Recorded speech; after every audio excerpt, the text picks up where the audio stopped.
जय हिंद प्रिय छात्रों। आज के इस वीडियो लेक्चर में हम लोग पढ़ेंगे 12वीं हिंदी के अध्याय 4, जो अध्याय का नाम है अर्धनारीश्वर, जिनके लेखक है रामधारी सिंह दिनकर। इस पाठ से संबंधित हम लोग वस्तुनिष्ठ प्रश्न को पढ़ेंगे। रामधारी सिंह दिनकर जी का जन्म 23 सितंबर 1908 ईस्वी में बेगूसराय के सिमरिया गांव में हुआ था। अगर बिहार बोर्ड में आपसे प्रश्न पूछा जाएगा कि रामधारी सिंह दिनकर जी का जन्म कब हुआ था, तो आपको ध्यान रखना है 23 सितंबर 1908 ईस्वी में। और कहाँ हुआ था, तो बेगूसराय के सिमरिया गांव में। चूँकि आपसे इस प्रकार भी प्रश्न पूछा जा सकता है कि 1908 ईस्वी में किनका जन्म हुआ था, किस राइटर्स का जन्म हुआ था, तो दिनकर साहब का जन्म हुआ था। आपको ये बात ध्यान रखना है। और कहाँ जन्म हुआ था, अगर बेगूसराय नहीं दिया रहेगा, सिर्फ सिमरिया दिया रहेगा, सिमरिया गांव से संबंधित किसी राइटर्स का नाम अगर दिया रहेगा, तो आपको ध्यान रखना है कि रामधारी सिंह दिनकर। अर्थात आपको रामधारी सिंह याद नहीं है, सिर्फ रामधारी सिंह नहीं दिया रहेगा, और अगर दिनकर दिया रहता है तो आपको ये जानकारी रखना चाहिए कि रामधारी सिंह दिनकर का ही पूरा नाम है, रामधारी सिंह दिनकर का ही शॉर्ट नाम है दिनकर साहब। अर्थात रामधारी सिंह का शॉर्ट नाम है दिनकर। दिनकर क्या है, इसकी उपलब्धि है, इसकी क्या है, उपनाम है। तो रामधारी सिंह दिनकर जी को राष्ट्र कवि के रूप में भी जाना जाता है, यह बात भी आपको ध्यान रखना है। अर्धनारीश्वर निबंध का प्रकाशन कितने ईस्वी में किया गया था, ये भी ऑब्जेक्टिव की दृष्टि से बहुत ही महत्वपूर्ण हो जाता है कि अर्धनारीश्वर निबंध का प्रकाशन 1952 ईस्वी में किनके द्वारा की गई थी, दिनकर साहब के द्वारा की गई थी। दिनकर जी को उर्वशी कृति पर भारतीय ज्ञानपीठ पुरस्कार से सम्मानित किया गया था। तो आपको ध्यान रखना है कि किस कृति पर दिनकर साहब को भारतीय ज्ञानपीठ पुरस्कार से सम्मानित किया गया था, तो उर्वशी कृति पर। दिनकर जी को पद्म भूषण पुरस्कार से भी सम्मानित किया गया था, जो साहित्य के क्षेत्र में दिया गया क्या होता है, पुरस्कार होता है। तो दिनकर के युद्ध एवं शांति की समस्या को लेकर के दिनकर ने युद्ध एवं शांति की समस्या को लेकर के किस काव्य की रचना की थी, तो कुरुक्षेत्र काव्य की रचना की थी।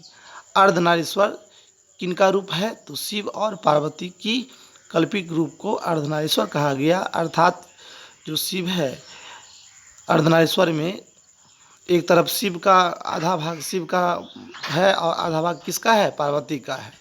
प्रेमचंद एक कथाकार थे। प्रेमचंद क्या थे, एक कथाकार। दिनकर जी छायावादोत्तर युग के लेखक थे। दिनकर किस युग के लेखक थे, छायावादोत्तर युग के लेखक थे। अर्धनारीश्वर की विद्या क्या है, अर्धनारीश्वर किस प्रकार की रचना है, तो आपको ध्यान रखना है अर्धनारीश्वर जो रचना है एकांकी है। फिर बहुत ही महत्वपूर्ण ऑब्जेक्टिव हो जाता है कि दिनकर जी की मृत्यु कब हुई थी, तो 1974 ईस्वी में आपको ध्यान रखना है, क्योंकि बिहार बोर्ड में इनकी मृत्यु से संबंधित भी क्या प्रश्न पूछा जा सकता है। दुर्योधन की माँ का नाम क्या था, दुर्योधन की माँ का नाम आपको ध्यान रखना है कि दुर्योधन की माँ का नाम था गांधारी। पुरुष के रूप को क्या कहा गया था, वृक्ष कहा गया, और नारी को क्या कहा गया, लता कहा गया। तो इस प्रकार से भी आपसे प्रश्न पूछे जा सकते हैं कि किसके रूप को वृक्ष कहा गया है, किनके द्वारा, दिनकर साहब के द्वारा किसके रूप को वृक्ष कहा गया। तो आपको ध्यान रखना है कि पुरुष के जो रूप होते हैं उसको क्या कहा गया, वृक्ष अर्थात पौधा कहा गया, पेड़ कहा गया, और नारी को क्या कहा गया, लता कहा गया। क्योंकि वृक्ष जो होते हैं वह क्या करते हैं, अपने में लता को समेट कर रखते हैं। जिस पुरुष में नारीत्व नहीं वह अपूर्ण होता है, यह कथन किस पाठ से लिया गया है, अर्धनारीश्वर पाठ से लिया गया है। आपको एक लाइन में ऑब्जेक्टिव भी पूछा जा सकता है, जो है सो जिस पुरुष में अगर नारीत्व नहीं होती है तो वह अपूर्ण होता है, यह कथन किस पाठ से लिया गया है, तो आपको ध्यान रखना है कि यह कथन किस पाठ से लिया गया है, अर्धनारीश्वर पाठ से लिया गया है। नारी स्वप्न है, नारी सुगंध है तथा नारी पुरुष की बाह में झूलती है, यह कथन किस पाठ से, नारी स्वप्न है, नारी को क्या बोला गया, स्वप्न कहा गया, नारी को बोला गया सुगंध कहा गया, तथा नारी पुरुष की बाह में झूलती है, यह कथन लिया गया। यह जो विचार दिया गया, किनका विचार है, दिनकर साहब का विचार है। यदि पति विचार है तो पत्नी को क्या कहा गया, दिनकर के द्वारा पत्नी को कहा गया भावना।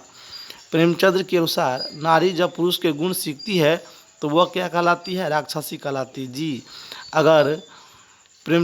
अगर कोई भी नारी अगर पुरुष के गुण सीख लेती है तो वह उसे किनके द्वारा राक्षसी कहा गया? प्रेमचंद के द्वारा राक्षसी कहा गया, क्योंकि नारी तो भूल जाती है, अब पुरुष तो क्या करता है? अपना लेती है और जो है सो खूंखार के रूप में वह क्या करती है?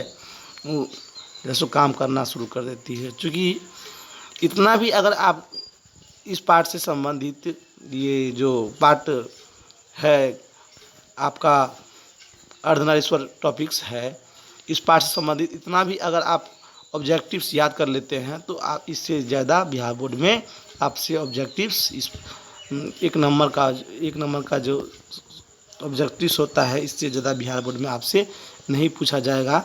मिलते हैं नेक्स्ट वीडियो में अध्याय 5 को लेकर के, जो टॉपिक्स का नाम है रोज, जिनके लेखक है सच्चिदानंद हीरानंद वात्स्यायन अगय जी, इनकी जीवनी को लेकर के। तब तक के लिए जय हिंद, जय भारत। और अगर आप हमारे इस चैनल पर नए हैं तो आप इस चैनल को सब्सक्राइब कीजिए और बेल आइकन को घंटा दबा दीजिए, ताकि आने वाले जो नए वीडियो है अध्याय 5 जो वीडियो है और आने वाले जितने भी वीडियो इस चैनल पर अपलोड किया जाएगा आप तक पहुंच जाएगा। धन्यवाद।